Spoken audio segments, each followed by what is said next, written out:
August या देशाला स्वातंत्र्य मिळालं तेव्हापासून खरोखर मला एकच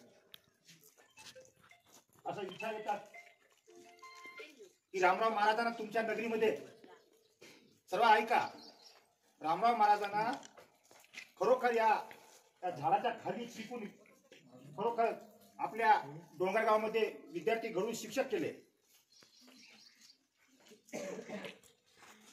मला एकच बोलायचं की पालकांनो, इथं जे पालक आहे, इथून जाऊन आपल्या घरी जे विद्यार्थीचे पालक आहे, तुम्ही ताई मुलांनो, चव्हाण सरने सांगितलं शिक्षण ही बाबींचा दूध आहे.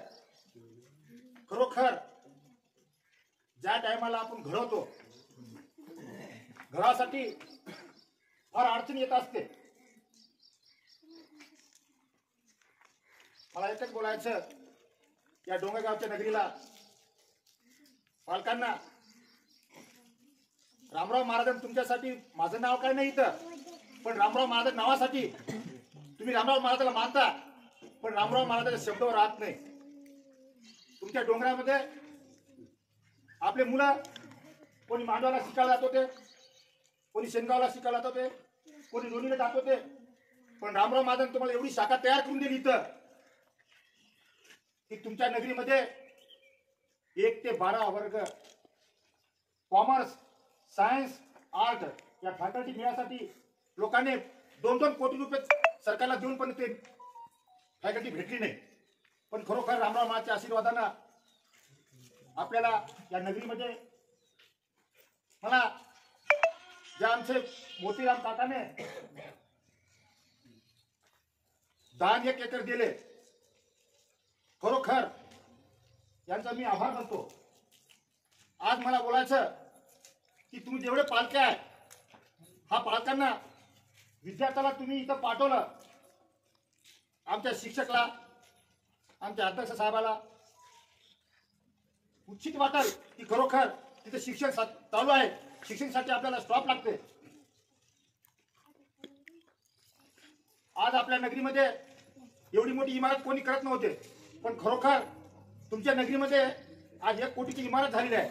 लोकांना राहायला घर नाही, शाळाला आतापर्यंत जागा नाही, पण रामराव महाराजांचे आशीर्वाद असे आहे की तुम्हाला रामराव महाराज शब्द काय कायम ठेवायचा असेल तर पालकांनो, खरोखर रामराव महाराजांचा विचार तुम्हाला तुमच्या आत्म्यामध्ये ठेवायचा असेल तर तुमचे विद्यार्थी या शाळेला पाठवा.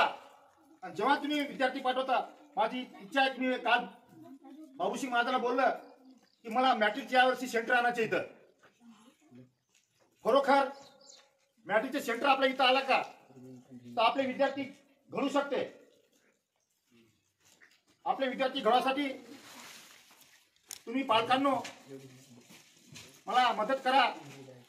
माझं तर काहीच नाही, तुमचं नाव आहे, तुमचं नाव काढत असेल तर तुमच्या या तांड्यातलं नाव काढत असेल तर रामराव महाराजांचा संस्था आहे, रामराव महाराजाला आपण मानत असेल तर करा, नाही मानत तुम्ही विद्यार्थी कुठेही पाठवा, मला तुम्हाला काही सांगायचं गरज नाही.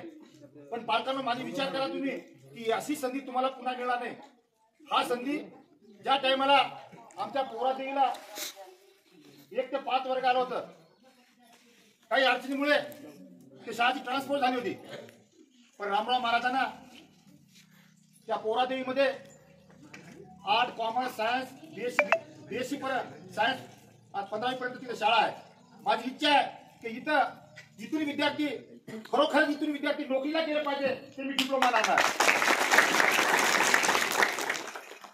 तुम्ही विद्यार्थी तर पाठवा. विद्यार्थी आल्याबद्दल तुम्हाला मी विनंती करतो, आपल्याला काम तर पिढी कामच आहे, काम शिक्षणासाठी नाही का आपल्याला प्रयत्न करायला लागते. विद्यार्थी घडवासाठी आपण विद्यार्थी का पाठवलं तर खरोखर विद्यार्थी, हा विद्यार्थी लहान लहान मुलं आहे, आज हे विद्यार्थी कोणी काही होऊ शकते. काल आमच्या मानवड तालुक्यामध्ये एक गरीब व्यक्ती, ज्याच्या घरी फक्त 2 एकर जमीन नाही का, अल्प उदार जमीन आहे, आज त्याचा मुलगा नाही का कलेक्टर झाला. ते कलेक्टर होऊ शकते, आपण कमीत कमी पोलीस होऊ, डॉक्टर होऊ, मेडिकल ऑफिसला जाऊ. तुमच्या चव्हाणवाडीचा एक MBBS मुलगा झाला.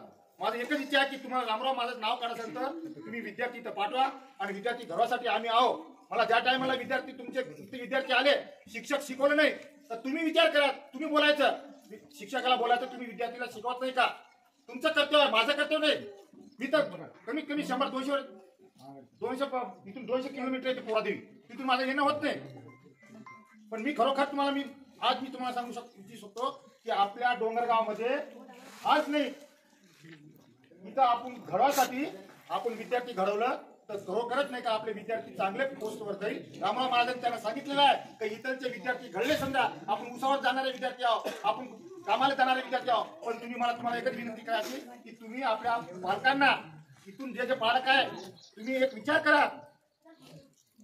इथून तुम्ही शेणगावला विद्यार्थी वाटला होता, इथून डोंगर मांडवाला वाटला होता, ते विद्यार्थी शिकायला काय करायले तुम्ही बघून आले का? पण इथं तुम्ही बघू शकता, इथून तुम्ही पाहू शकता. आणि विद्यार्थी शिकत असत तर तुम्ही आमच्या पालकाला सांगा. तुम्हाला शिक्षक कमी पडत असत, तुम्हाला काही अडचणी येत असेल तर मला सांगायचं. एवढं बोलून माझे 2 शब्द पुन्हा देतो. जय शिवाला.